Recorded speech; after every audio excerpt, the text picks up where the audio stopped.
como Bragança, ok, continuar. Em cidades como Bragança, que é uma cidade bastante singular mesmo do ponto de vista geológico, que tem uma grande parte da cidade em cima de ultrabásicos, nos terrenos abandonados da cidade há imensas espécies prioritárias e interessantes. Em cidades como Lisboa, curiosamente, mesmo na autoestrada, quando estamos a chegar em Lisboa, ali junto à Vila Franca, há uma série de espécies endémicas que aparecem nas zonas de estrada e esta formação é um bocado para, é uma espécie de o processo que eu demorei quase 20 ou 30 anos a, a ter conhecimento da importância das bermas de estrada, é passar-vos esse conhecimento e, em especial, portanto, quem está aqui das autarquias, há a oportunidade, obviamente, de aproveitar este conhecimento para fazer alguma coisa. Nós temos uma experiência muito interessante com Beja, que eu vou falar mais à frente, mas para dizer que realmente não acredito que as coisas mal que se fazem seja realmente por má fé, é simplesmente por desconhecimento. E, portanto, eu vou-vos passar este conhecimento e espero que seja interessante para vocês. Porque é que eu agora não consigo? Ok, pronto. Eu agora vou minimizar aqui o... Desculpem lá. Ai, como é que eu ando para trás? Ok. Eu estou com esta parte toda, depois eu vou só minimizar, ok? Eu posso admitir, sim. Então, começar pela parte dos serviços de ecossistemas. Os serviços de ecossistemas agora estão muito em moda, fala-se bastante dos serviços dos ecossistemas. Não são mais do que tudo o que o planeta nos oferece de alguma forma, não é? Portanto, isto normalmente está dividido em 3 ou 4 pacotes. Aqui temos em português, aqui temos em inglês, mas em geral temos os serviços de provisão, de suporte, de regulação e serviços culturais. Portanto, cada um destes pacotes tem no fundo tudo aquilo que nós precisamos para viver. A biodiversidade é se calhar o ponto comum a todos esses serviços de ecossistemas. Se forem ver, há sempre algum animal, planta ou nós próprios em algum destes bonecos. E quer dizer o quê? Quer dizer que realmente para termos água, para termos solo, para termos inclusivamente zonas de lazer, precisamos sempre dos serviços de ecossistemas. No caso das estradas, autoestradas e outras redes viárias, aliás, sempre que temos algum tipo de intervenção humana que interfere... Ai, que está com vida própria. Ai, desculpem lá.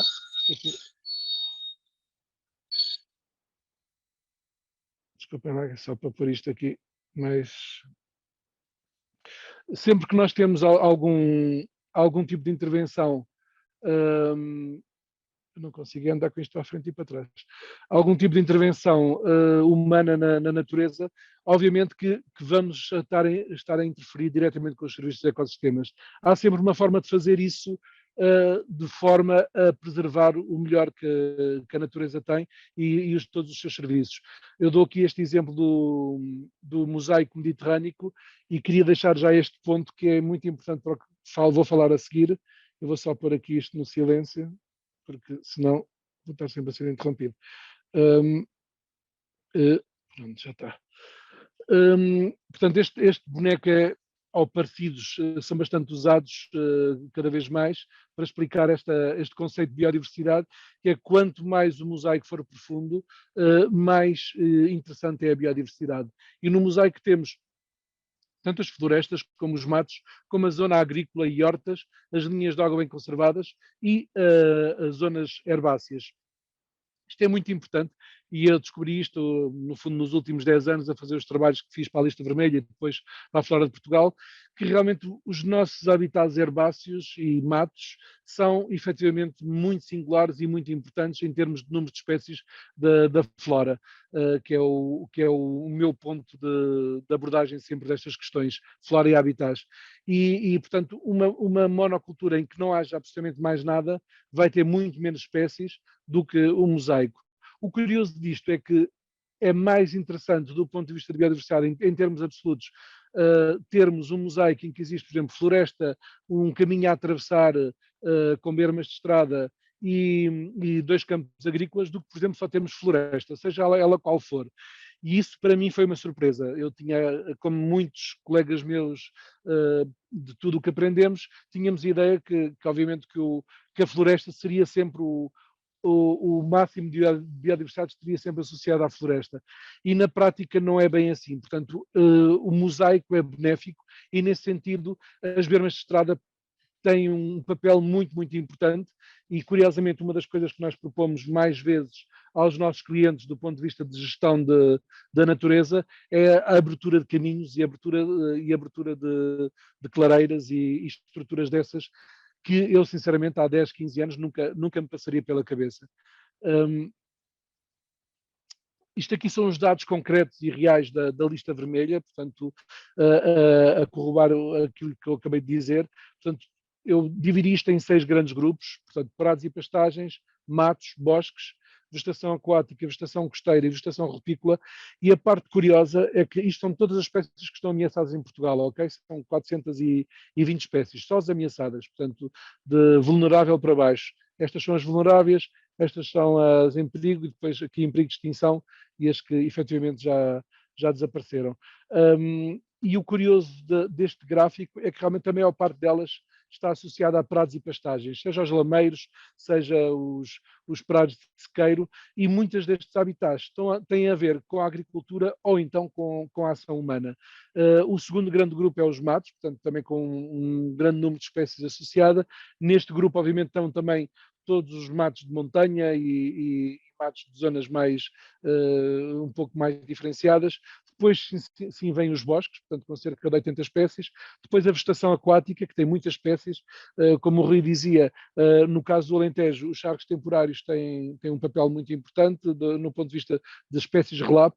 Ainda agora os colegas que estão no campo, portanto o Jael pela NBI e o Nuno Madeira da Simbiótica, hoje, mais uma vez, encontraram uma nova população de uma espécie muito ameaçada, o trigloquim, e para vocês perceberem, há 3 ou 4 localizações em Portugal desta espécie, portanto, uma está nos charcos, num charco específico que é da Edia, e realmente é um habitat muito interessante. Depois a vegetação costeira, como é óbvio, e esta está muito ameaçada porque a maior parte da população está na costa, e a vegetação rupícola, que são menos espécies, mas é onde também estão muitas das espécies endémicas. Não são assim, não há tantas ameaçadas, porque em geral a vegetação rupícola está bem, é difícil de ter algum tipo de ameaça. Eu vou continuar então aqui.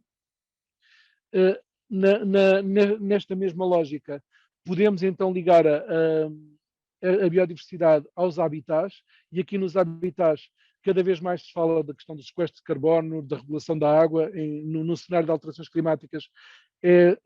São 2 das grandes preocupações, não só de biólogos, mas de todas as pessoas interessadas no território, e mesmo a maior parte das empresas começa a reportar este tipo de situações, e finalmente alinhar tudo isto com os ODS, portanto os Objetivos de Desenvolvimento Sustentável, os 17 objetivos, dos quais existem exatamente uma série delas, que é a vida sobre a terra, a água limpa e saneamento, mesmo o crescimento económico, que têm completamente a ver com a questão da biodiversidade e dos habitats e dos serviços dos ecossistemas. Este gráficozinho aqui que está aqui em baixo é um sumário muito simplificado de todas as espécies então, que há em Portugal. Portanto, cerca de 700 espécies. Agora não consigo ir para trás. Eu gostava de perceber porque é que. Está aqui. Isto é a minha apresentação. Isto tem umas coisas novas, eu não sabia. Portanto, temos então 700 espécies de matos, 550 que estão mais associadas às florestas, 1.200 herbáceas e 350 de espécies aquáticas.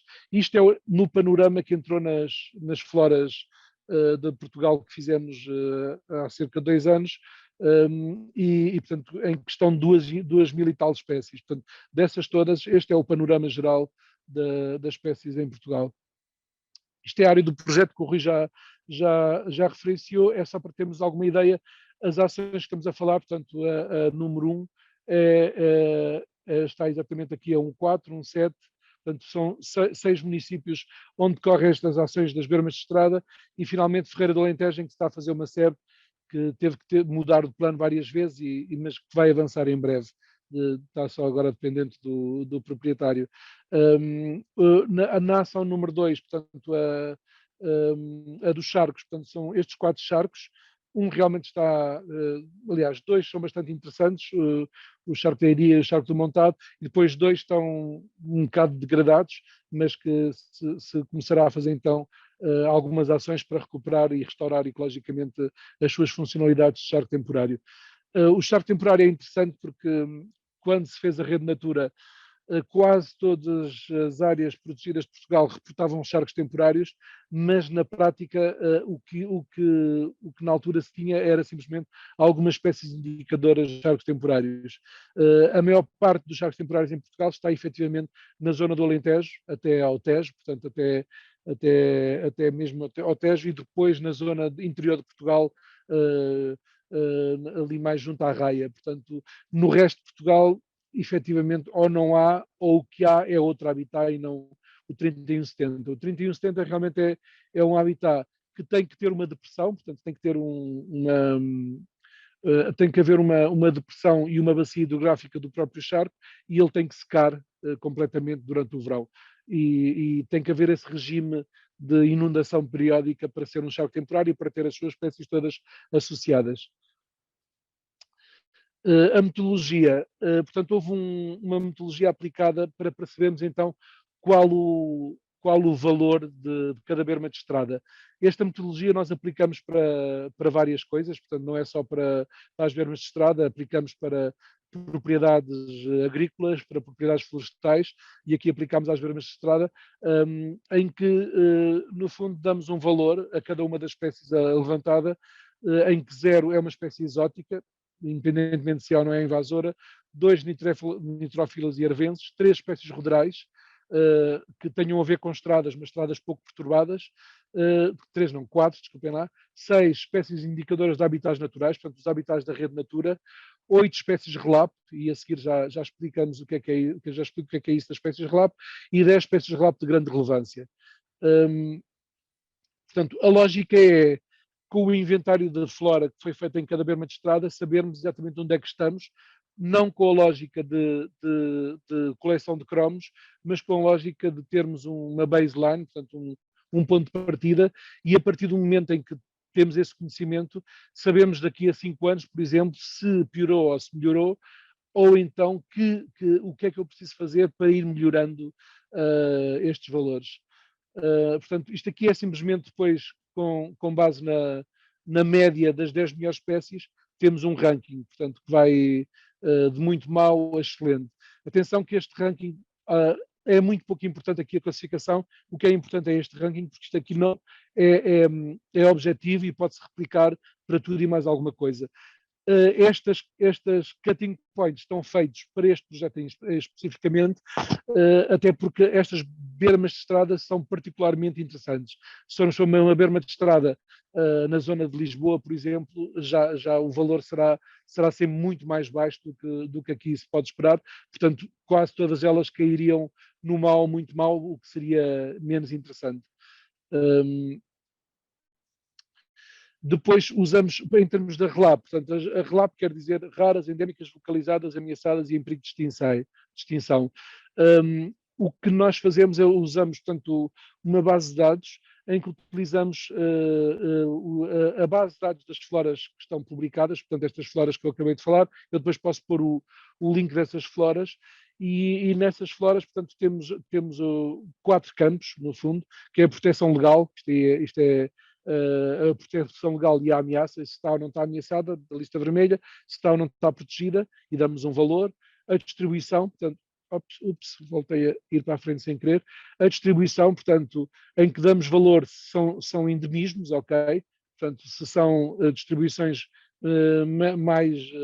mais vastas do que ibero-magrebinas, ibéricas ou lusitânicas, não têm pontuação, e a raridade. Portanto, nós nessas floras temos um valor que vai desde 3Cs, que é muito comum, a 3Rs, que é muito rara, e então temos um valor então também de raridade. Portanto, aplicamos esta matriz e obtemos então um ranking para cada uma das bermas de estrada. Portanto, em geral, houve 20 a 30, 40 espécies que foram levantadas e depois, a partir daí, fizemos então este ranking. Obviamente que há coisas que, por exemplo, um sobreiro ou uma azinheira são protegidas, portanto, contam logo para o ranking. A maior parte dos tojos são espécies endémicas, ou lusitânicas ou ibéricas, que entram logo para o ranking, e as raras e muito raras dificilmente encontra-se com fartura por causa disso mesmo, porque são raras ou muito raras. Mas nos outros dois componentes é relativamente simples de obter valores interessantes. Alguém quer, não sei se alguém quer dizer alguma coisa, ou se está tudo a correr bem até agora. Tudo, Paulo, podemos seguir, não temos nada no chat. Tínhamos uma questão, mas entretanto foi respondida com a apresentação, não há necessidade de voltarmos. Ok. Pronto, aqui a lógica então é caracterizar as bermas de estrada, fazer a inventariação e depois, no fundo, fazer um ranking para percebermos qual é que é o melhor, o que é que está bem, o que é que está mal e o que é que isto permite. Permite depois determinar então o tipo de gestão que se pode propor.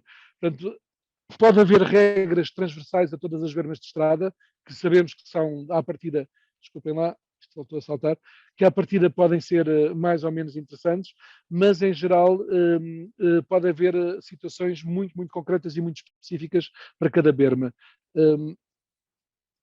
Eu vou continuar. Portanto, como há bocado vos disse, portanto, só relembrando, eu vou só aqui para trás um bocadito, só relembrando, portanto, temos aqui as ações a 1-2 em Cuba, 1-3 Vidigueira, 1-4 Moura, 1-5, onde é que está 1-5? 1-5 Beja, 1-6 Aljustrel e 1-7 Serpa, ok? E, portanto, em Cuba, portanto, foi escolhida esta berma de estrada, também porque havia o conhecimento prévio num olival de uma espécie bastante rara. Portanto, estas bermas foram escolhidas já sabendo a priori que havia valores de conservação. Portanto, não se espantem que os valores do ranking sejam, em geral, elevados, foi porque, obviamente, houve previamente a isto um trabalho de seleção das zonas que sabíamos que íamos encontrar valores para experimentar esta metodologia. A bem dizer, há muitas estradas que não têm absolutamente valor nenhum, mas curiosamente é raro. Isso só acontece em estradas que são ou que são todas arborizadas com árvores não nativas, ou então que estão completamente impermeabilizadas. Desde que haja algum tipo de pequena abertura para haver espécies nativas, as relapa aparecem naturalmente. Desculpem. Isto está muito sensível, esta apresentação. Portanto, Cuba portanto, tem esta distribuição à volta. É muito importante fazer esta análise do buffer, porque, no fundo, o que permite avaliar, numa primeira análise, se uma berma de estrada é ou não interessante, é a sua envolvente. Se tivermos uma estrada a atravessar uma cidade toda impermeabilizada, obviamente que a probabilidade de encontrarmos alguma coisa interessante nas bermas de estrada é muito baixa. Se tivermos uma estrada a atravessar o Parque da Peneda Gerês no seu sítio mais interessante de biodiversidade, essa estrada terá de certeza bastantes valores. Portanto, obviamente a estrada faz parte da envolvente e não é um elemento alien de tudo isto. Quanto mais, há um dado interessante, quanto mais naturalizada é a estrada, ou seja, quanto melhor está integrada, isto aqui está sempre a saltar. Mais parecidas são as duas bermas. Isto também é interessante. Por exemplo, em zonas urbanas, isto não foi para este projeto, mas para outro projeto também já fizemos este tipo de análise. Em zonas urbanas, as duas bermas são completamente diferentes, muitas vezes. Quanto mais integrada na paisagem esteja a estrada, mais parecidas são as duas bermas. Se formos a ver aqui, as bermas quase nem se veem, portanto, são realmente muito parecidas de lado a lado. Há aqui uma outra situação que, por exemplo, aqui no caso de Beja, que tem aqui algumas assimetrias, mas em geral o que está de um lado está do outro. Por exemplo, aqui aparece sempre uma vinha de um lado e não há vinha do outro, mas são situações relativamente, há sempre uma certa simetria, o que quer dizer que realmente a estrada está a atravessar, está muito integrada na paisagem e não altura significativamente a gestão das suas bermas. Portanto, aqui temos então a estrada que ali mesmo junto a Cuba. No caso de Safara é um troço muito grande também, perto de Safara, portanto são vários quilómetros. Eu depois já faço a análise dos usos de solo. A vidigueira, portanto é esta área toda também. Aqui foi onde encontramos alguns problemas de espécies exóticas que urge controlar, porque depois torna-se um problema à medida que os anos passam cada vez mais cara. E aqui temos as bermas de estrada de Beja. A razão também de fazermos isto do buffer é que a informação apenas da linha da berma de estrada é demasiado estreita para se conseguir visualizar. Portanto, tem um problema depois de escala e de resolução que torna muito difícil trabalhar. Aqui então a Aljustrel, portanto, isto era para ser os pousos de Messejana, mas depois mudou para uma estrada, porque efetivamente em Messejana já estava tudo muito alterado quando fomos lá ver, já não existiam lá os roladores, estávamos à espera, e finalmente Serpa, que é ao lado de uma ponte, e realmente a informação, a parte mais interessante aparece exatamente aqui nestes taludes e não onde seria mais expectável nesta grande mancha aqui de pastagem. Portanto, é mesmo nos taludes que aparecem as espécies mais interessantes. Eu vou continuar então. Beja, portanto, agora vou. Esta formação era para ter sido feita presencial, mas não foi possível na altura por falta de quórum, e era para ser feita exatamente aqui em Beja. Então, esta apresentação está exatamente orientada para isso, porque era para simular um bocado isso. Depois eu volto a falar de todas as bermas um bocadinho mais à frente, mas agora vou dar o exemplo mesmo de Beja. Esta estrada de Beja é muito interessante, vai ali entre Berinjela e Trigás, e é interessante porquê? Porque apesar de tudo o que está à volta da estrada, em grande maioria é olival, portanto, estão a ver este verde azeitona, tudo, isto é tudo olival. Estes olivais são olivais tradicionais. E nestes olivais tradicionais há muitas espécies da diretiva. E essa é a parte, se calhar, que a mim me surpreendeu bastante da lista vermelha e que é um dado adquirido, é que, curiosamente, a maior parte das espécies ameaçadas no Alentejo tem dois habitats primordiais. Um são os olivais velhos e são espécies ou de terrenos lavrados ou de terrenos em pousio, mas todas elas estão nestes solos básicos desta zona de Beja, dos bairros de Beja, basicamente. E a outra situação são os charcos temporários. Portanto, este projeto, ao trabalhar e ter a sua incidência nos charcos temporários e nas bermas de estrada, que têm um papel importante na conservação destas espécies do olival, tem realmente um foco muito interessante no que toca a todas as espécies ameaçadas. Por isso também não é de espantar que os índices depois que aparecem do ranking é relativamente elevado para todas estas bermas de estrada. Portanto, a outra coisa interessante aqui desta estrada, um colega especializado em orquídeas fez-nos o alerta já há cerca de 4 anos atrás de que estava a ser usado herbicida nas bermas desta estrada, que ainda por cima, não sei se era exatamente aqui, se era mais acima, mas a realidade descrita é aplicada a qualquer troço que está aqui presente, mas eram basicamente são zonas nas bermas de estrada onde aparecem orquídeas, porque, como eu dizia anteriormente, a berma de estrada vai fazer uma descontinuidade no habitat, mas vai favorecer o habitat herbáceo, daqueles todos que falámos há bocado, o herbáceo. E nesse herbáceo, por exemplo, todas as orquídeas de solos básicos, nomeadamente do género Ophrys, aparecem exatamente, prioritariamente, em habitats herbáceos e em bermas de estrada. Por exemplo, outro exemplo que eu conheço muito bem é a rábida, e a maior parte das orquídeas, aliás, não é a maior parte, onde elas existem a maior concentração é exatamente naquela berma de estrada, quem vai para o Cabo Especial. Portanto, aqui acontece a mesma coisa, o colega alertou e do lado de Beja tínhamos um bom contacto, que era o Dinis Cortes, que pronto, sensibilizou a quem de direito para esta situação e realmente deixaram de usar herbicida na estrada e com essa ação conseguiram realmente garantir a conservação de cerca de pelo menos umas 10 espécies de relato. Portanto, às vezes são coisas muito simples, como em vez de fazer a monda química, passar a fazer a monda mecânica. Outras vezes são coisas um bocadinho mais de pormenor, que é saber se existe uma espécie que está há 4 anos em dormência. Por favor, não fazer nenhuma mobilização de solo e deixar lá essa espécie quando se faz a desmatação, mas a lógica é um bocado isso, chamar a atenção para que estes habitats podem realmente ser muito interessantes e não são de desprezar.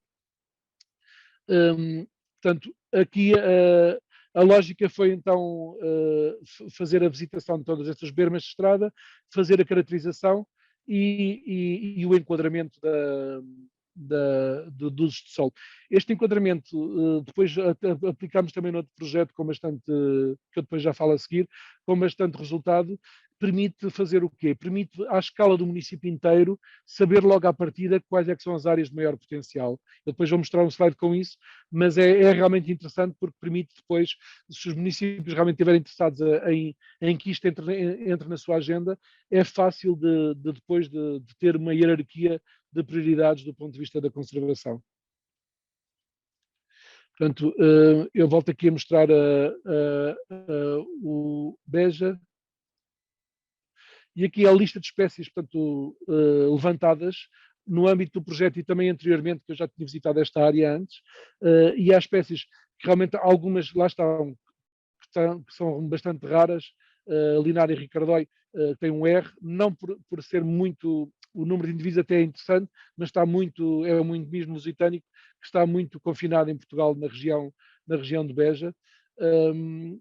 Depois o Adonis, este sim é bastante raro. Havia também, por exemplo, curiosamente, na zona de Lisboa, mas pronto, em Lisboa tudo isso foi perdido.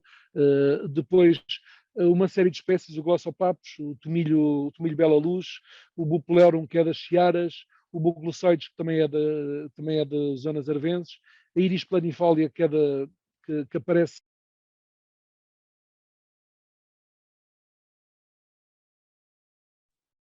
as 10 melhores realmente são tudo espécies muito interessantes e são muito interessantes de acordo com vários critérios, tanto pela raridade, como pela distribuição, como pela ameaça, como pela proteção legal. Portanto, tudo isto junto realmente fez com que Beja ficasse no topo do ranking. Portanto, não é uma coisa teórica, é uma coisa muito concreta com base nas espécies que lá estão. Na berma de estrada ou na sua a 5, 10 metros da berma de estrada. Mas, portanto, obviamente que isto aqui é também para alertar tanto para quem tem a tutela, no fundo, das bermas de estradas, como também para quem seja proprietário e tenha a sua propriedade junto à berma de estrada. Portanto, isto aqui são as outras espécies todas. Portanto, obviamente que à medida que descemos na lista, o interesse vai diminuindo, mas são espécies interessantes na mesma. Portanto, portanto, o ranking faz com que que andei outra vez para a frente. O ranking faz com que da pontuação toda possível, de 0 a 10, portanto, o Beja ficou com uma pontuação de 9. Portanto, as médias, todas as espécies presentes era de 6,3 e a percentagem de exóticas era 0%. Provavelmente há exóticas, na altura que se fez o levantamento não detectei. De qualquer forma, nunca será quando não se detectam é porque não é problemático, não é um problema muito grave que permita, que obriga a algum tipo de gestão. Portanto, isto aqui é a análise de bermas de estrada para todos os troços de todos os municípios, em que aqui o amarelo e o cor-de-rosa e o roxo normalmente são as cores de coisas que têm a ver com o homem, portanto, artificial, agricultura e aqui arborizado e olival. Eu aqui mudei só a cor do olival de Beja, porque este olival é um olival tradicional que realmente tem um rol de valores florísticos impressionante mesmo. Portanto, é raro aparecer tanta espécie rara e notável num só habitat. E, portanto, é só para se perceber que, obviamente, Cuba, e quem conhece esta estrada confirmará, Cuba, aquela estrada que vem de Cuba, realmente está muito artificializada, portanto, não tem quase nada natural, nem à volta, nem na própria estrada. Em sentido contrário, está esta estrada ali de Trigás, que realmente é fantástica, e mesmo a de Serpa, que também é muito interessante. Portanto, este laranja corresponde a pastagens e este castanhinho corresponde a incultos. Portanto, quanto maior a barra do ponto de vista destes habitats naturais, que têm estas cores mais quentes, melhor é. Portanto, o azul é também os habitats aquáticos. Portanto, toda a Beja, Serpa em segundo lugar, em terceiro Safara, em quarto Vidigueira, em quinto Aljustrel e em sexto Cuba, do ponto de vista da naturalidade. Isto permite realmente, isto foram só para estes seis troços, mas tendo isto feito para troços constantes, por exemplo, de 5 km, para todas as estradas municipais, podemos ter logo uma ideia do potencial dessa estrada municipal para a biodiversidade. Indicadores, portanto, em linha com o que eu estava a dizer, e se repararem, anda para trás. Portanto, eu tinha dito Beja em primeiro, Serpa, Safara, Vidigueira, qualquer coisa do género. E realmente, efetivamente, do ponto de vista do ranking, temos Beja, Safara, Vidigueira e Serpa. Portanto, as 4 melhores do ponto de vista do ranking correspondem às 4 melhores que era previsível que tivessem mais espécies interessantes. Portanto, claro que isto aqui não é. Estou aqui a ouvir não é exato, é simplesmente trabalhar com estimativa e obviamente porquê? Porque para fazer isto é preciso alguém que saiba bastante de botânica, para fazer isto que está aqui, desculpem, qualquer técnico de SIG de um município consegue fazer isto numas horas de trabalho. Portanto, é muito importante termos ferramentas simples que depois possam ser aplicadas e obter resultados que são, no mínimo, ter uma boa estimativa onde é que estão os valores.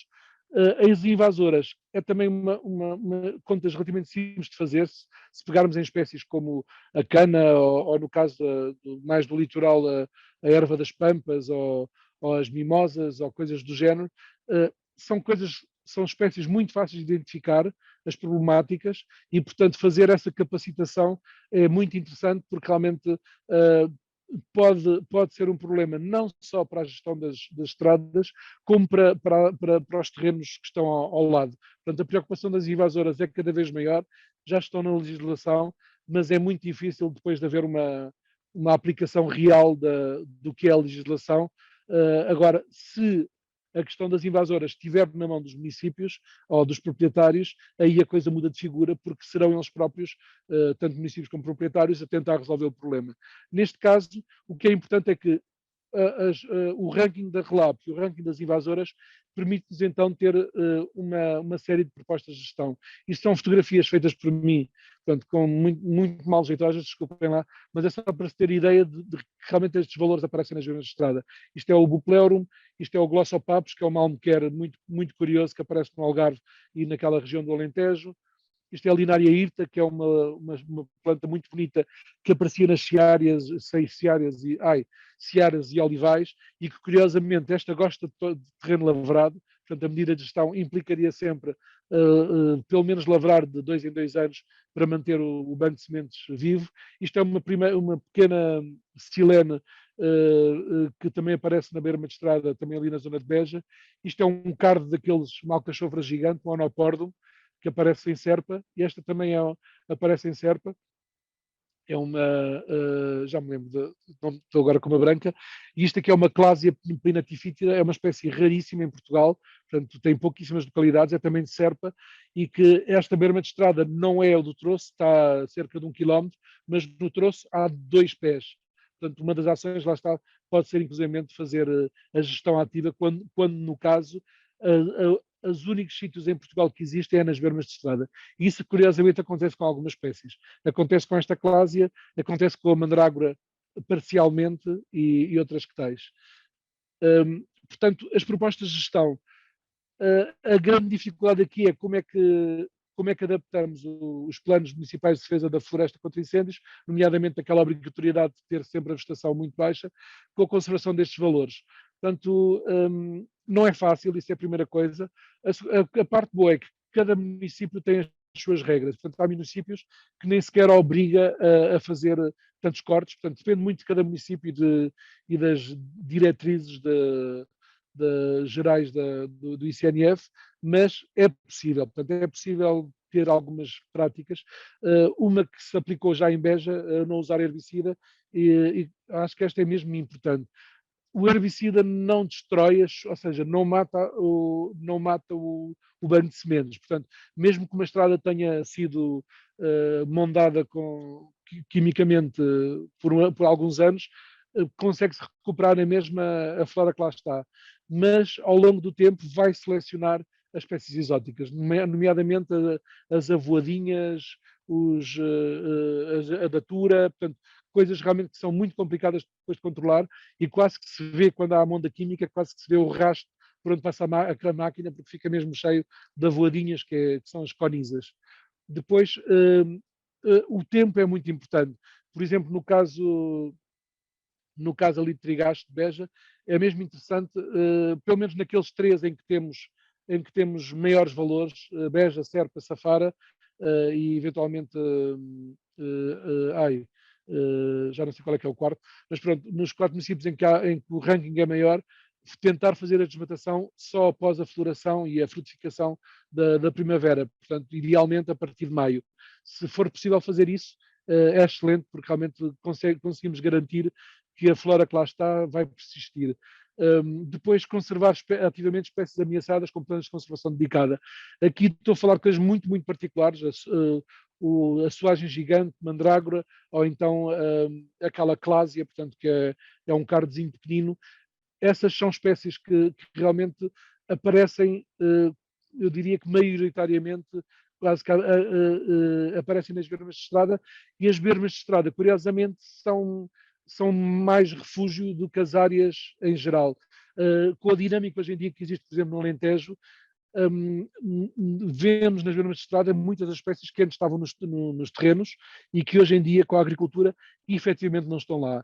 Claro que eu vejo as coisas sempre de um ponto de vista dinâmico, portanto, a agricultura é uma situação passageira, e se nós garantirmos que estes refúgios são funcionais, neste caso as bermas de estrada, poderemos garantir então a persistência destas espécies e a sua prosperidade futura. Não fazer plantações nem jardins em áreas identificadas com valor para a conservação. Portanto, isto é muito importante, e mesmo que haja, por exemplo, estou a pensar na estrada que passa ali em Beja, neste momento está toda ela, tem um paisagismo, né? Portanto, aí não há grande valor, mas se tivermos a ir, por exemplo, já em direção na estrada para Castro Verde, aí já aparecem coisas muito interessantes, e é mesmo evitar de se fazer um plano paisagista que implica rega, implica adubação, ou seja, implica uma mudança total da flora nativa, e aí vamos perder mesmo essas espécies, de certeza. Controlar as invasoras, por exemplo, no caso de Vidigueira e Aljustrel, que realmente tem uma porcentagem já importante de invasoras, fazer o controle a tempo.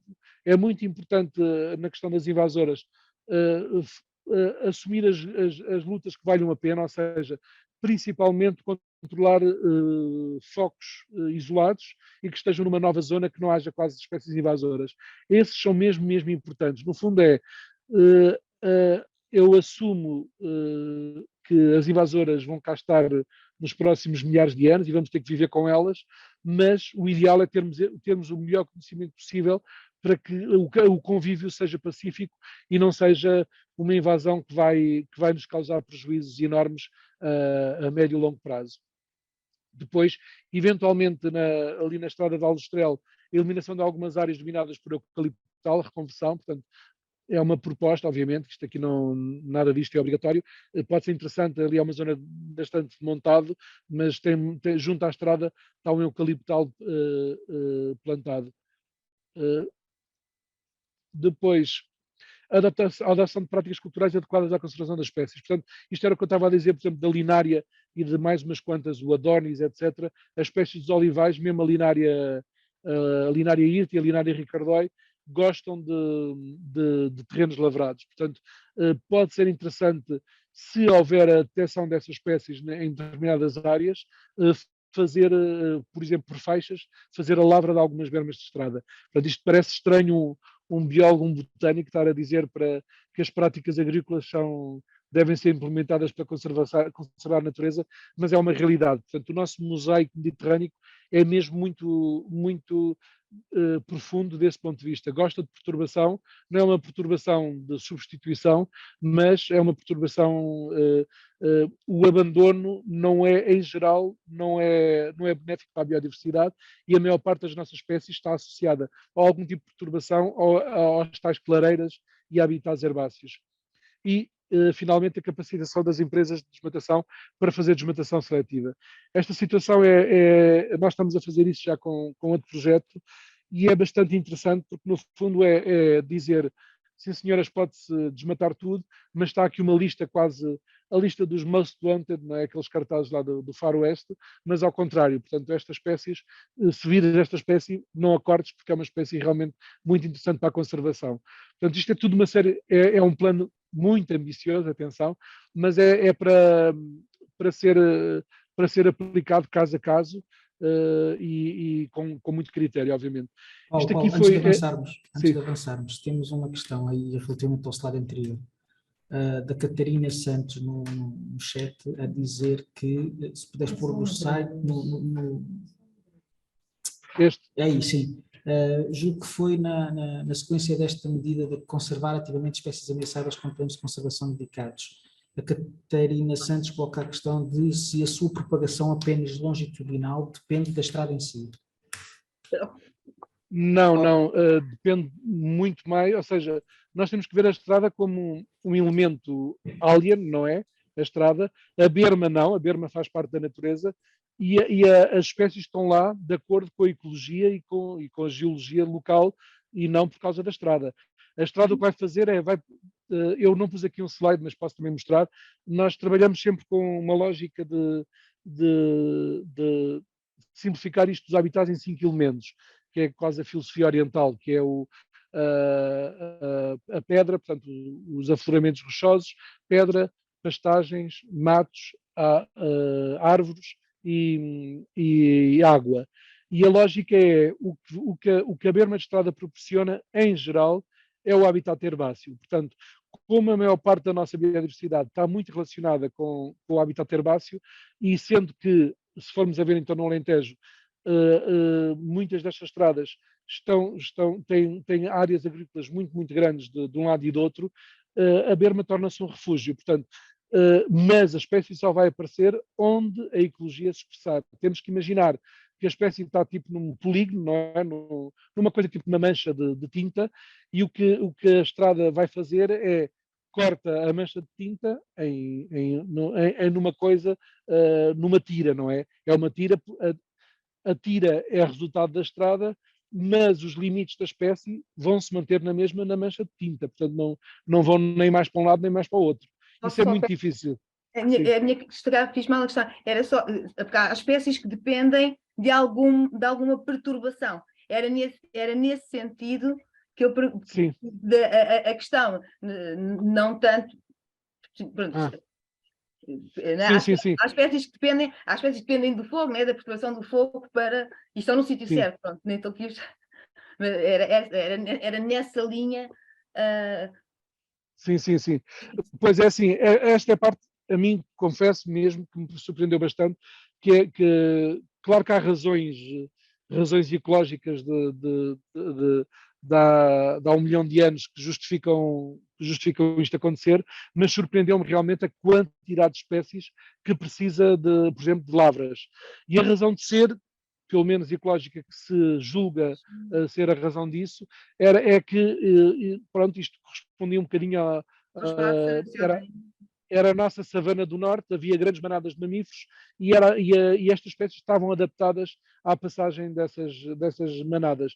Há a teoria de que, por exemplo, os charcos temporários não eram estas depressões bonitas que agora andamos a estudar, eram simplesmente patadas de mamute, portanto, depressões muito temporárias da passagem das manadas dos mamutes e estas espécies estavam adaptadas a isso. Seja o que for, é preciso pensar que realmente não fomos nós, ou seja, estas espécies não estão adaptadas à lavra dos olivais, como é óbvio. Elas estão adaptadas ao revolver da terra que era causado por grandes animais. Isso é certo.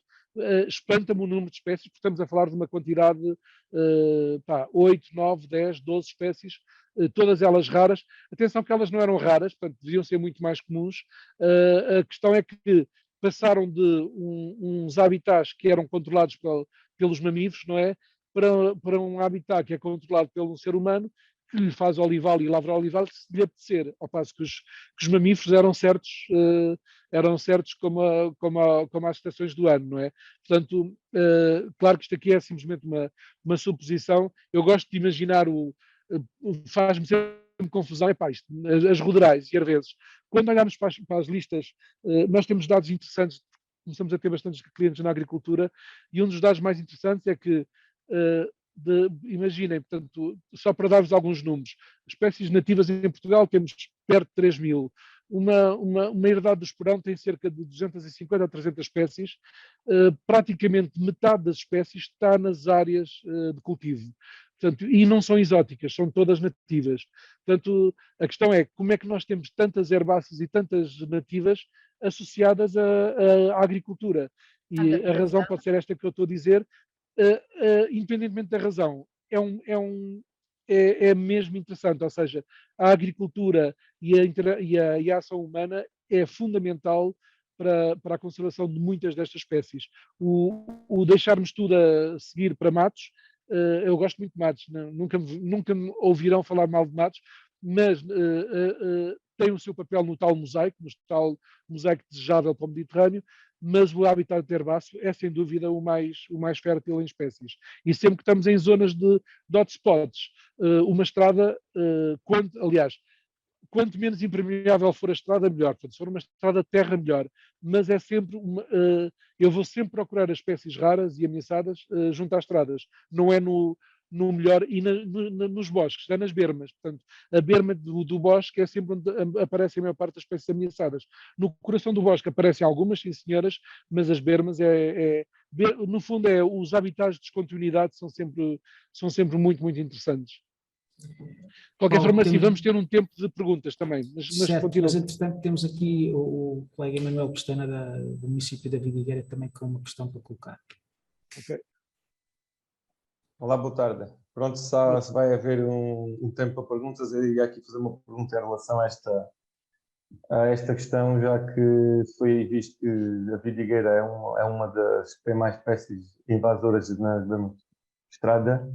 Naquele trouxe, atenção, é naquele trouxe. Sim, não, mas pronto, vamos aqui tentar, porque sim. o que é nesse trouxe e tem conhecimento acaba por ser basicamente em quase todos.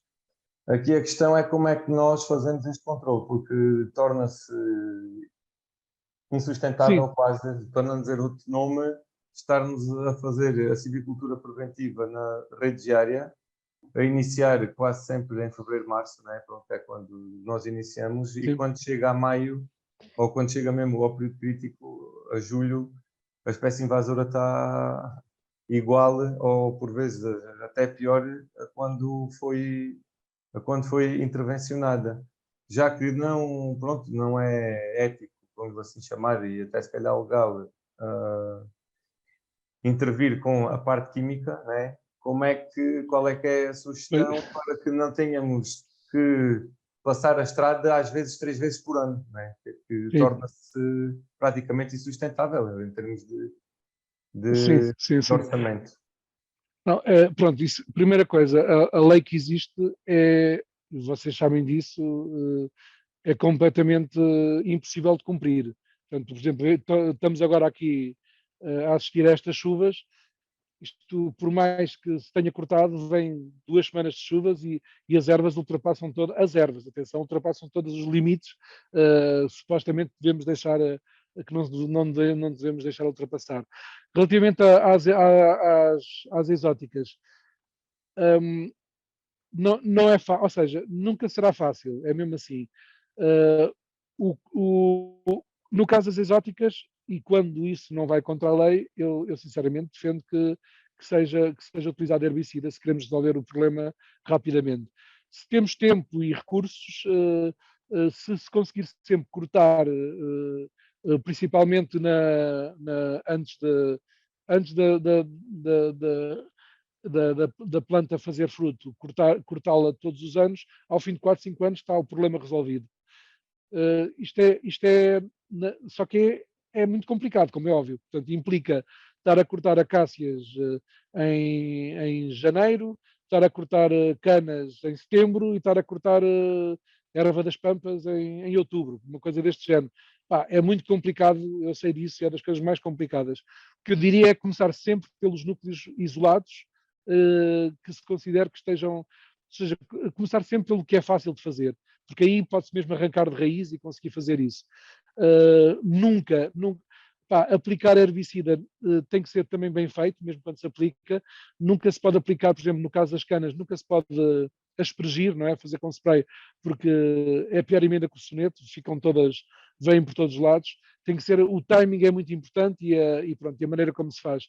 As acácias, há aquela coisa muito, muito fofinha dos livros de descasque. Sabemos que na realidade, acácias para descascar em bermas de estrada não é propriamente esse o caso.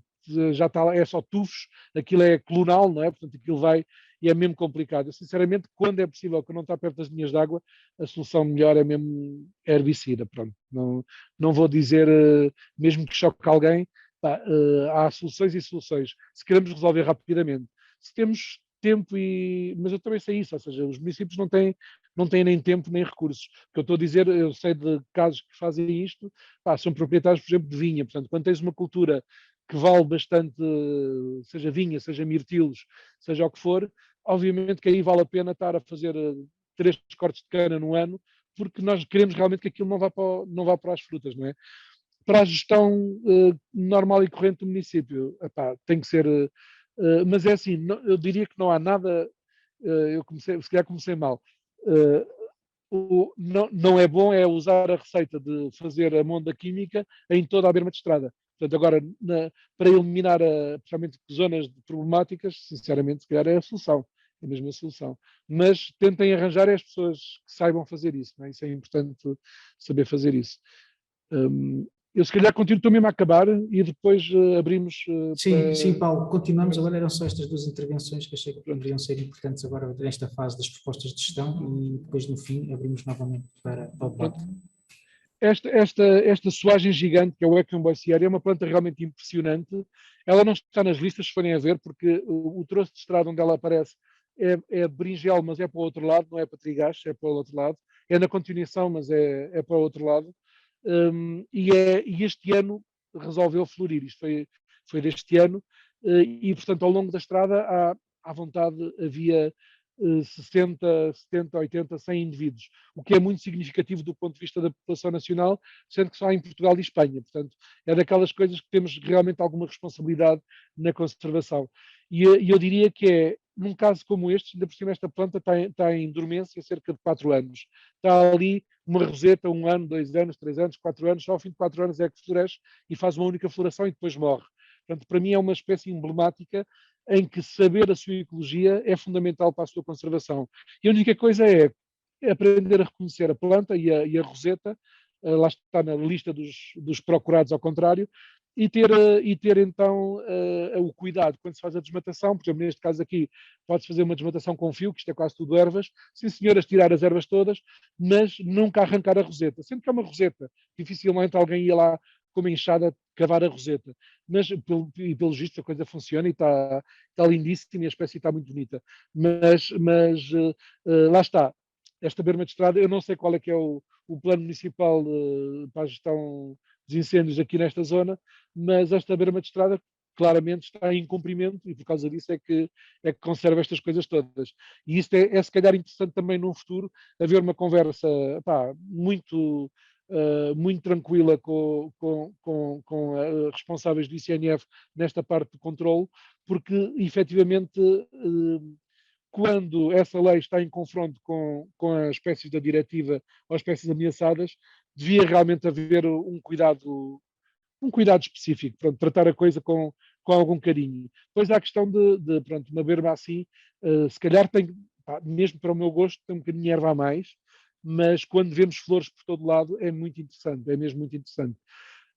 Isto aqui é de outro projeto, tal que eu vos dizia, que fizemos para avaliar Portanto, fizemos uma avaliação de estradas de 5 em 5 km. Desculpem lá. De 5 em 5 km. E a parte curiosa aqui, deixa eu ver só se eu ponho isto aqui mais pequeno. A parte curiosa aqui é que realmente só com a lógica foi a mesma que eu vos apresentei há bocado no gráfico, sendo que isto aqui é para uma grande estrada e ao longo de muitos quilómetros, e portanto vemos que temos a parte artificial, até aqui é tudo artificial, ok? Ou até ao rosa. E aqui a partir do verde é onde aparecem as coisas interessantes. Portanto, vemos logo que este troço seguido, que tem mais montado, matos e pinhal, e depois este troço são realmente os troços mais interessantes. E, portanto, nós podemos usar uma lógica muito básica, mas muito útil, de indicadores que permitam elencar logo as áreas que vale a pena tratar com algum carinho. Isto eu diria que, por exemplo, para um município como a Vidigueira, ou como Serpa, ou como Beja, estamos a falar no universo das estradas municipais, cerca de 20 km, uma coisa deste género. Portanto, nunca será preciso ter essa atenção para toda a rede municipal, mas se fizermos isto, que seja para os 5 km melhores, já é algo muito interessante. E eu diria que é muito sexy de comunicar, portanto, dizer que se tem realmente um jardim florido numa berma de estrada, que é o último dos sítios que pensaríamos encontrar biodiversidade, acho que é interessante. Atenção, falo por mim, aqui há 5, 10 anos, nunca apostaria nas bermas de estrada como zonas de interesse. As áreas que lá está, têm muito eucaliptal ou têm muita área artificial, obviamente são áreas muito menos interessantes. Próximos passos. Isto aqui fica mesmo um desafio, principalmente para as pessoas que estiverem aqui das autarquias e que passem a palavra aos restantes colegas, seria efetivamente fazer um manual de boas práticas, generalista, mas depois com algumas particularidades, mas que abrangesse todas as tipologias possíveis. Depois elaborar um plano de gestão piloto para as bermas de estrada selecionadas. Portanto, isto era mesmo interessante fazer-se, mesmo que o plano piloto seja, atenção que eu sou a pessoa mais aberta do mundo, mesmo que o plano do município seja, vamos fazer monda química, ok, vamos fazer, mas há uma maneira também de conseguirmos fazer isso com menos impacto. Se calhar só na bermazinha XPTO e deixar o resto, é simplesmente tentar ver como é que se concilia estes valores com a gestão de faixas combustíveis. E, finalmente, fornecer uma lista de espécies a preservar, com fotos, de forma a permitir fazer a desmatação seletiva, manter o que estava a explicar há bocado com o Equium, com a soagem gigante ou com este cardo. Este cardo não passa despercebido, não é um cardo que tem quase 3 metros de altura, portanto é uma espécie muito interessante que está associada exatamente ao gado, portanto aos dejetos das vacas, mas é uma espécie rara, portanto aparece no Alentejo, em Portugal e em mais lado nenhum, e este é o Onopordum nervosum, portanto é tipo uma alcachofra gigante. E pronto, era o que eu tinha para vos apresentar e agora eu vou parar só o compartilhamento e fico aberto a perguntas. Temos ainda algum tempo, portanto, vou só buscar um copo de água.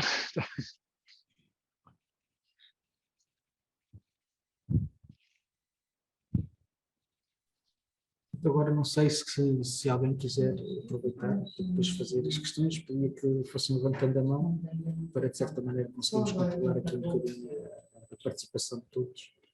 E está aberto o debate.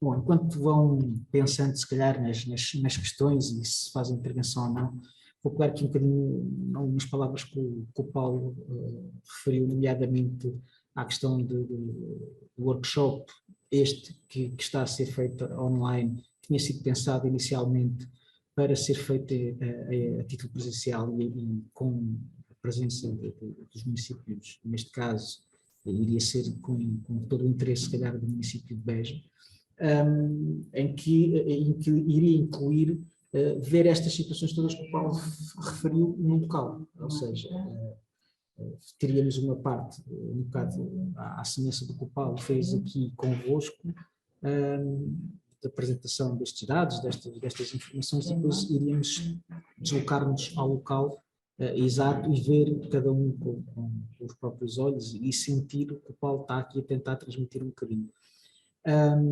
Ainda vamos ter um workshop que pretendemos e fazemos votos que iremos conseguir que seja presencial.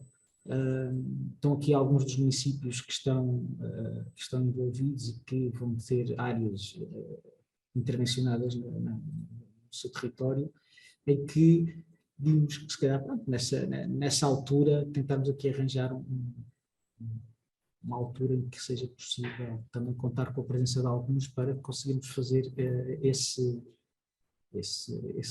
workshop presencial e todos vermos no local, nos locais escolhidos, alguma das realidades que estamos aqui a falar. É sempre mais fácil, é sempre melhor para todos e conseguimos ter a percepção do que o Paulo tentou transmitir aqui connosco. Portanto, deixem-me ver aqui no chat. Eu já agora tenho ali um colega, o Rui Farinha, a dizer que confirma que há muitas espécies ali em berinjel. É só para dizer que há um, eu não sei de onde é que vem esse boato. Eu sou muito amigo de uma música que vive em Berinjel, que é a Celina da Piedade, e há um boato qualquer que corre em Berinjel que eu vou para lá viver. Eu gostaria muito, mas não é verdade.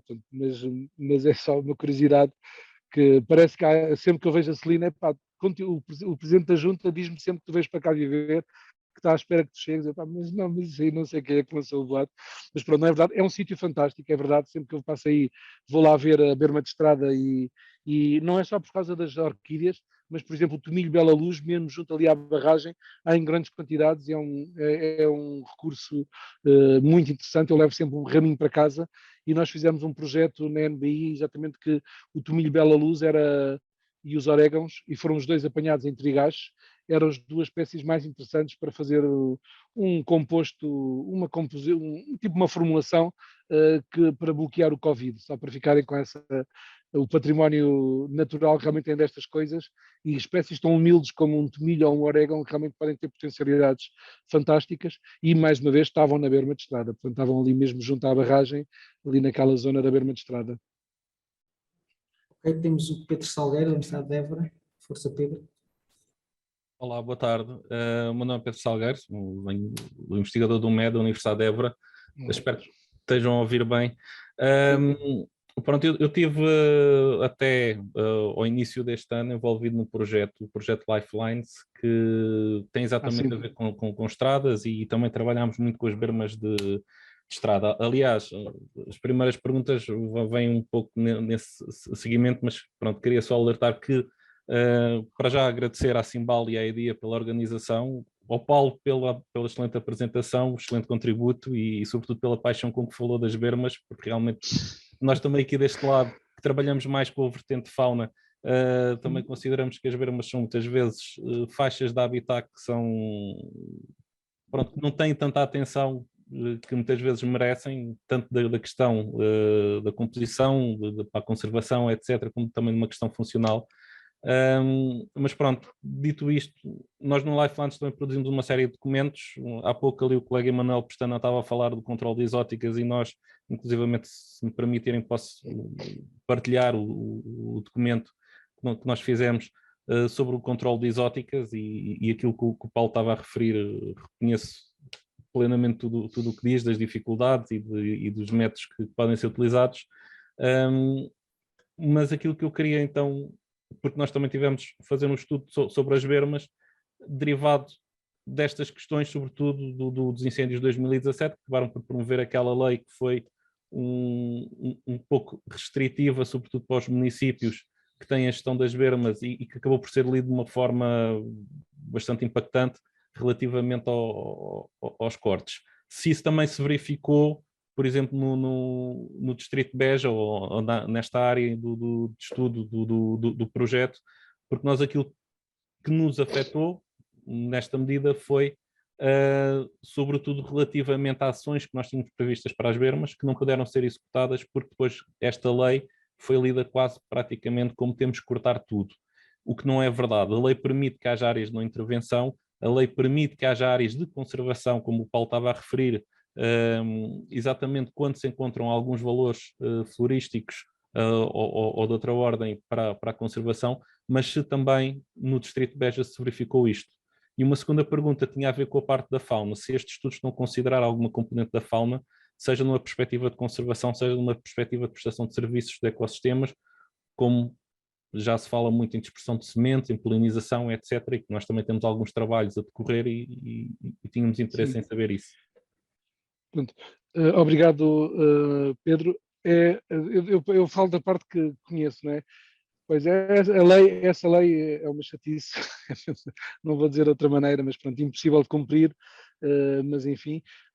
A questão do Lifelines eu conheço bastante bem, pronto, eu estive na Universidade de Évora durante 7 anos e conheço o António Mira e os trabalhos envolvidos. A base de dados acho que é mesmo muito interessante o que vocês têm e nós neste projeto a questão da fauna não foi tida em consideração, não foi mesmo, portanto foi uma opção, sendo que nas bermas de estrada a fauna é um problema, ou seja, enquanto na flora as bermas são realmente uma oportunidade de termos um habitat interessante, na fauna é como é que evitamos que os bichos morram, não é?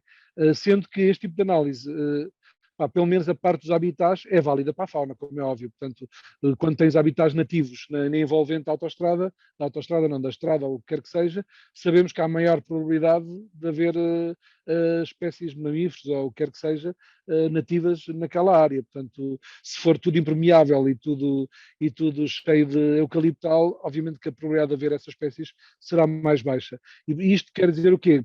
Que eventualmente também esta lógica pode ser aplicada depois a fazer tanto passagens como zonas de proteção mais rigorosas.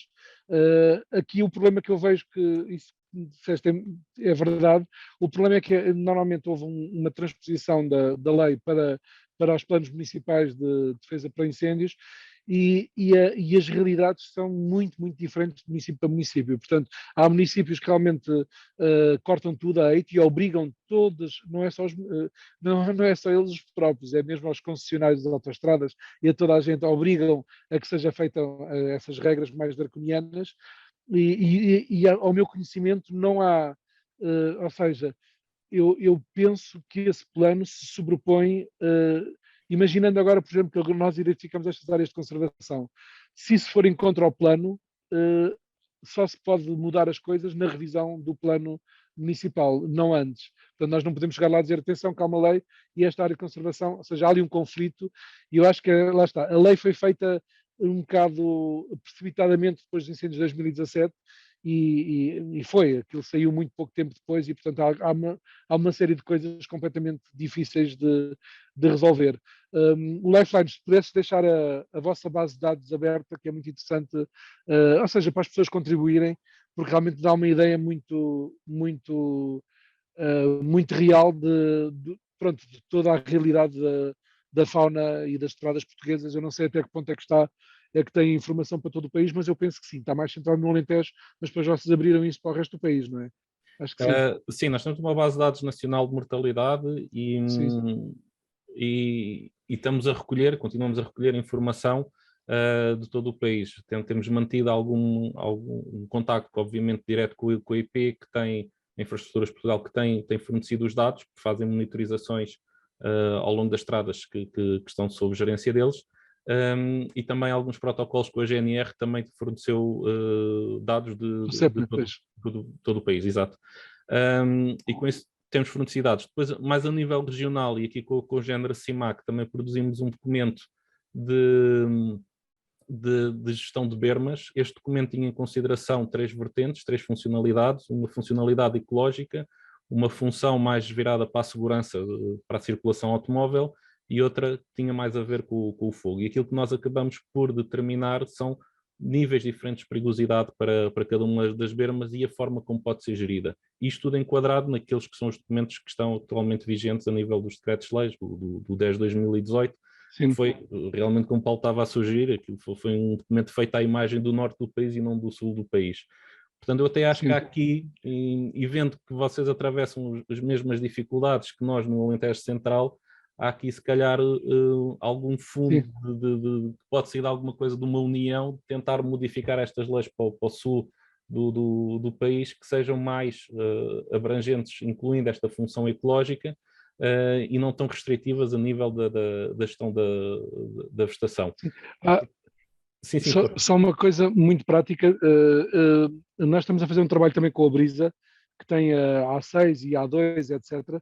E da análise que nós fizemos das bermas deles, e efetivamente os municípios do Alentejo têm planos municipais que mesmo assim são bastante menos draconianos do que os do Norte, isso eu tenho a certeza absoluta.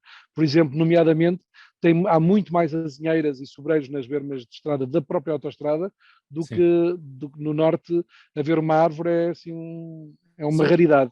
Portanto, sendo que as azinheiras e sobreiros são protegidos, como é óbvio, exato.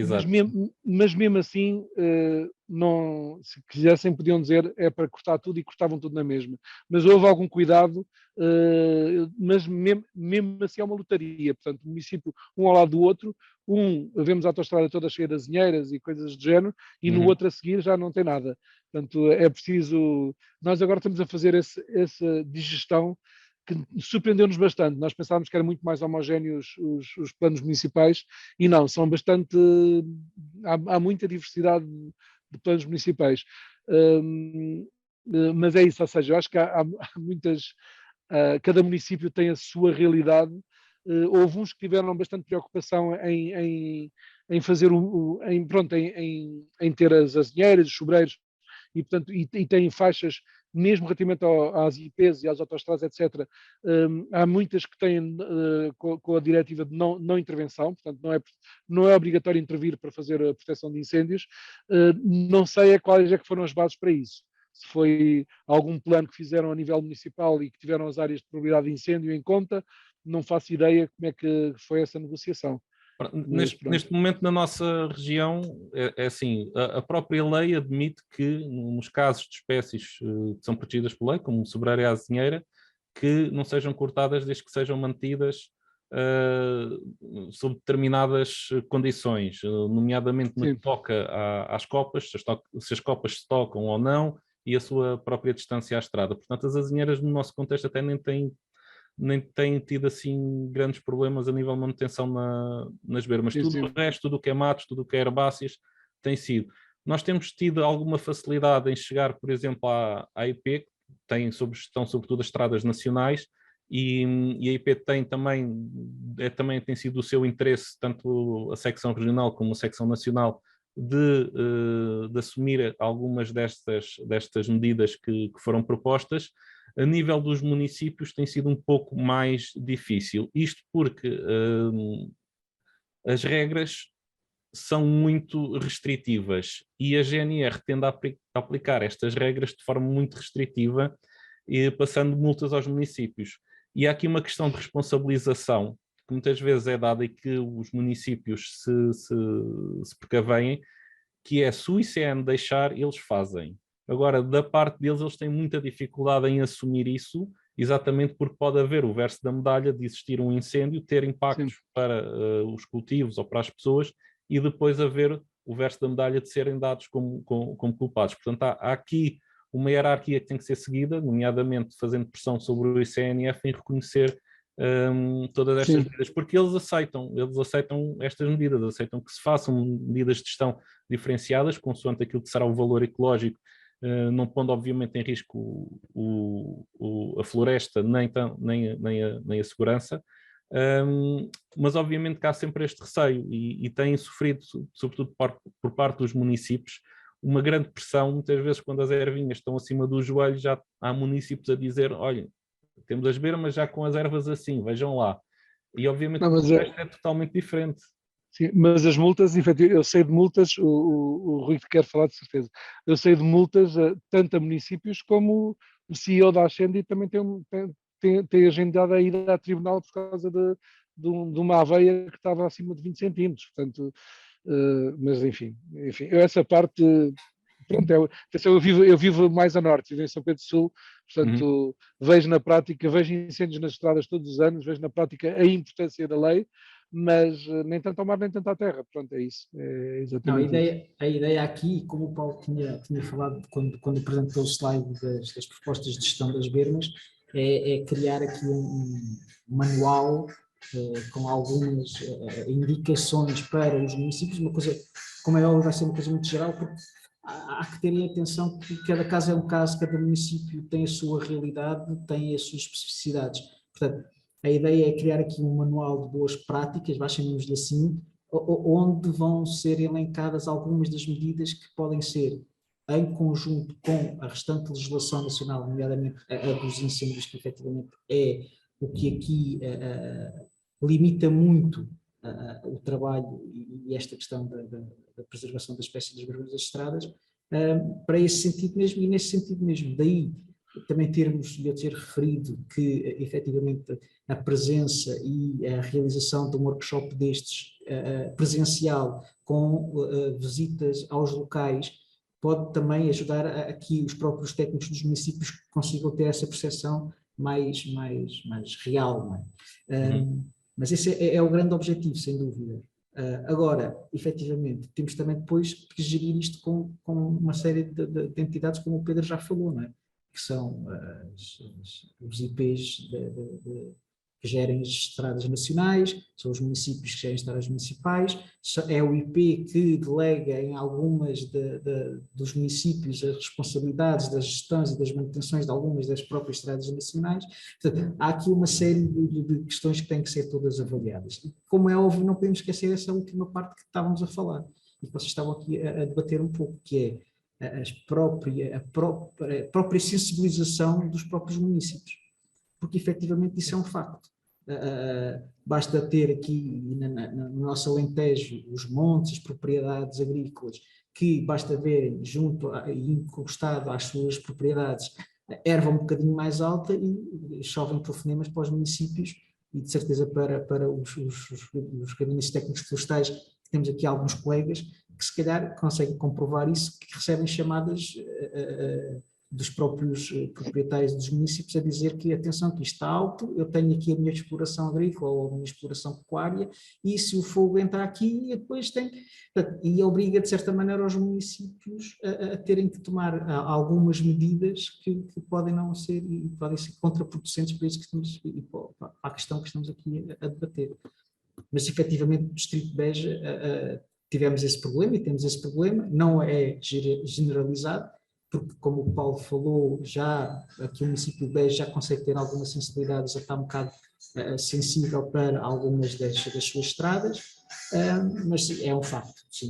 A legislação que resultou dos incêndios de 2017 levou a que a grande maioria resulte num corte total da vegetação das bermas das estradas. Exato, pronto. Não tenho mais, só agradecer e dar-vos os parabéns pelo projeto e sobretudo por fazerem algo que falta muito, que é caracterizar as nossas bermas e os seus valores naturais, e espero que continuem a fazê-lo e com sucesso. Certo, e se precisarmos de algum apoio, já sei quem de recorrer também, para partilharmos Cá aqui algumas estaremos. experiências Pedro. e algumas experiências e questões nesta área. Ok, obrigado. Obrigado. Obrigado, Pedro. Não sei se mais alguém tem mais alguma questão a fazer.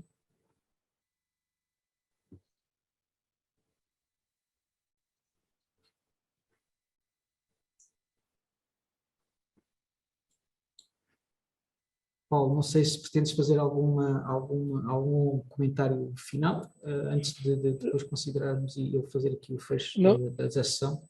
Sim.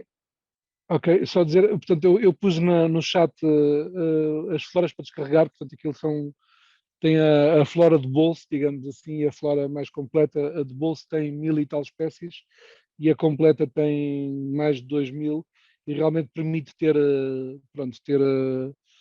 acesso a uma informação que ajuda bastante a quem quer saber um bocadinho mais destas coisas da botânica.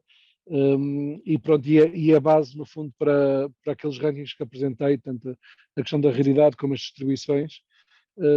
E de resto, pronto, é tentarmos depois agilizar com os municípios os próximos passos, porque quem me conhece sabe disso. É mesmo importante haver concretização.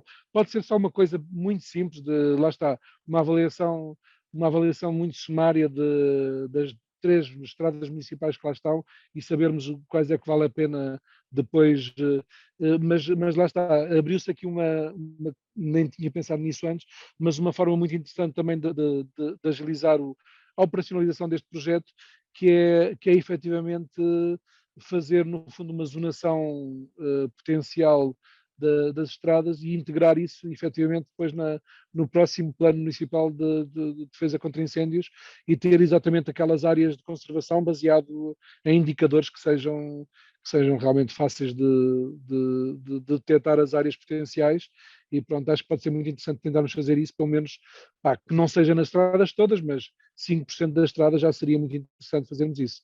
E acho que acho que eu vou apontar isso porque acho que pode ser uma forma bastante interessante de darmos materialidade a este racional. Mas de resto, obrigado a todos e espero não ter sido muito chato e espero que fiquem um bocadinho contaminados por esta paixão dos habitats e da flora e que fiquem um bocado surpreendidos como eu fiquei de saber que realmente são zonas interessantes. Já agora desafios para nesta altura do ano, há uma espécie de narciso relativamente raro, que é o narciso xerotinos, que começa a estar em flor e que há extensas áreas de estrada que ficam todas branquinhas, portanto, quando virem uma florzinha branca nos redores de Beja, para os lados de Mértola, etc., toda branquinha, mesmo entre Beja e Évora também aparece isso parte de volta e meia, é então um narciso, não sendo raro, é uma espécie endémica ibérica muito interessante e que gosta exatamente das bermas de estrada, portanto, e destes pousios. No fundo, as bermas de estrada são pousios, não é? São pousios mais ou menos longos, mas são pousios. E obrigado a todos e desculpem lá a amassada, que isto ainda foi um bocadinho tempo. Passo a palavra ao Rui. Paulo, só fazer aqui um alerta. Tinhas dito que tinhas partilhado no chat essa informação, mas eu não consigo visualizar. Não sei se fizeste um envio para alguém específico só. Espera lá. As boas práticas, não sei se é isso que estão a falar. Não, então peraí, se calhar. Não, eu mandei para uma pessoa, desculpem lá. Sou um bocado tosco nestas coisas. Só porque tínhamos dito que tínhamos partilhado essa informação para partilhares novamente com todos. E já eu agora... mandei para a HTF, para a Vidigueira, desculpa. O Emanuel acho que foi o único que recebeu. Eu não sei se foi falado ou não, e só se me permitem, o paisagismo podem utilizar estas espécies nas ações de paisagismo feitas nos projetos, não é? Em vez de estar a colocar, valorizar assim. Eu não sei se foi falado, que eu tive de me ausentar, peço desculpa. Não foi falado, mas é um ponto muito pertinente. Não só pode, como deve. Ou seja, o que é que isto quer dizer? Muitos dos trabalhos que desenvolvemos com municípios e com áreas urbanas, estamos agora também nas certificações BRIM, as recomendações são sempre utilizar autóctones e, inclusivamente, fazer uma lógica de análise de habitats para saber que autóctones é que vamos usar. Qual é que é a lógica dos autóctones? Quando estamos a usar autóctones, estamos a trabalhar para a nossa biodiversidade e estamos também a fazer uma boa adaptação às alterações climáticas. A mim choca-me ainda que, ainda agora fiz uma formação em Lisboa, que as pessoas de Lisboa não sabem quais é que eram as árvores que lá havia. Portanto, nós temos que saber quais é que são as árvores que lá havia.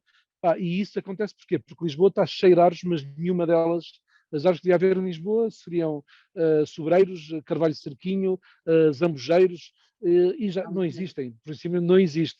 E é muito importante realmente usar essas árvores hoje em dia, porque o que está a acontecer agora, curiosamente, é que muitas das árvores, por exemplo, o lódon bastardo ou o freixo, que são autóctones, mas que são usadas em cidades, estão efetivamente a morrer. Porque obviamente agora já não se rega como se regava antes, há mais seca e há grande mortalidade de árvores nas cidades porque não são árvores adaptadas. Mas quem diz cidades, diz centros comerciais, diz bairros, jardins, utilizar uma porcentagem é mesmo importante porque há muita mania dos biólogos, salvo seja, falo contra mim, de olhamos só para a parte natural. Hoje em dia há países que aquilo é só cidades. Olhamos para uma Holanda, aquilo é só cidades. Se nós não conseguimos ter a nossa componente natural nas cidades, estamos mesmo mal. Isto só para vos dar, em jeito de anedota, estamos com um projeto com Matosinhos e eles foram-nos mostrar as joias da coroa, não é? Está aqui a praia esta, está este Carvalhal, está o Rio Lessa, e eu disse, foi um bocado, não foi para chocar, mas foi, sim, isto é tudo muito bonito, mas 70% do vosso município é urbano, portanto, o que vocês têm é que começar a fazer um plano a 10, 20 anos, de tudo o que é jardins e espaços urbanos, começarem a usar plantas autóctones e trabalhar os vossos habitats. Se conseguirem isso, então as cidades, no fundo, a pegada de biodiversidade das cidades passa a ser muito menor. E são coisas, ainda por cima, há soluções muito baratas. A cena dos telhados verdes, se for com autóctones, fica muito mais barata do que os telhados verdes importados da Alemanha, que aquilo fica caríssimo. Está adaptado ao meio? Sim, e é o peso dos nossos cédulos, não tem nada a ver com o peso daqueles relevados dos lameiros alemães, que aquilo são toneladas e toneladas. Portanto, as soluções com base na... Claro que eu sou botânico, defendo sempre a minha dama da botânica, mas as soluções baseadas nas nossas plantas são sempre...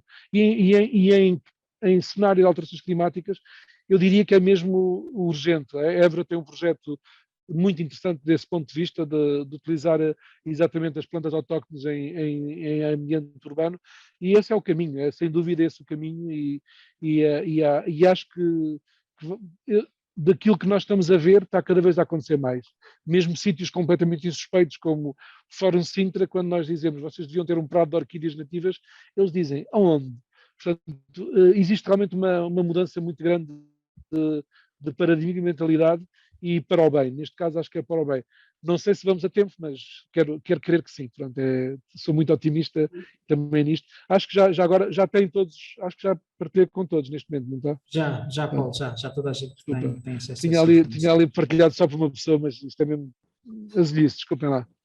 Não há crise. Bom, eu vou fazer aqui um pequeno comentário a pedido do nosso parceiro, que acho que alguém está do nosso parceiro da EDIA, que está com problemas no microfone e não o consegue ligar. E escreveu aqui no bate-papo, não sei se toda a gente viu, que neste momento a EDIA também está a trabalhar em corredores ecológicos dentro da área do EFNA, e onde também tem em conta este tipo de habitats, este tipo de corredores criados pelas próprias bermas das estradas. Depois também partilhou aqui a colega da EDIA, a Noemi, que um vídeo de divulgação no canal da EDIA sobre os corredores, sobre esta questão mesmo que estávamos a falar, sobre os corredores ecológicos, onde as bermas da estrada e de conservação também estão contemplados, além de outros habitats. Pronto, ela também deixou e partilhou o link para esse vídeo, para quem quiser e tenha interesse em dar uma vista deles, que são projetos que, enquanto parceiro deste projeto, também está a desenvolver paralelamente. Bom, eu cabe-me fazer aqui o último comentário e uma última participação neste workshop. Como o Paulo já fez, agradecer a todos a vossa presença e desejar a todos um bom fim de semana e um resto de dia, e convidá-los para estarem atentos às nossas redes sociais, para que consigamos, num futuro muito próximo, realizar um workshop destes, mas com a participação e sendo presencial, para nos vermos todos cara a cara. Já chega de tanta câmara e de tanto ecrã no meio entre as pessoas. Somos todos pessoas, e o próprio povo mediterrâneo é muito afável, portanto vamos dar continuidade a isso e não esquecer que o contacto pessoal faz parte da vida de todos nós. E pedir-vos que vão tendo atenção às nossas redes sociais, ao nosso site, que em breve iremos divulgar então a realização desse workshop presencial, para irmos aos locais, ver com os nossos próprios olhos tudo aquilo que o Paulo aqui apresentou, e termos uma percepção real do que temos e do bem que podemos fazer para a nossa região. Eu farei, Rui, só dizer que também falarei de plantas comestíveis e de cogumelos e coisas desse género, portanto não se preocupem, tem é que trazer o vinho, de resto a parte tem garrinhas e cardos e coisas do género e beldroegas e catacuzes, isso contem comigo, que é quase, desculpa lá, Rui. Não há crise, não há crise. Pronto, também estamos aqui, a Sofia Martins, que dá-nos aqui apoio na execução do projeto, está a partilhar também no chat as nossas redes sociais e o nosso site. Pronto, agradeço a todos mais uma vez e espero encontrar-vos em breve, pessoalmente. Obrigado. Obrigado. Até já, obrigado.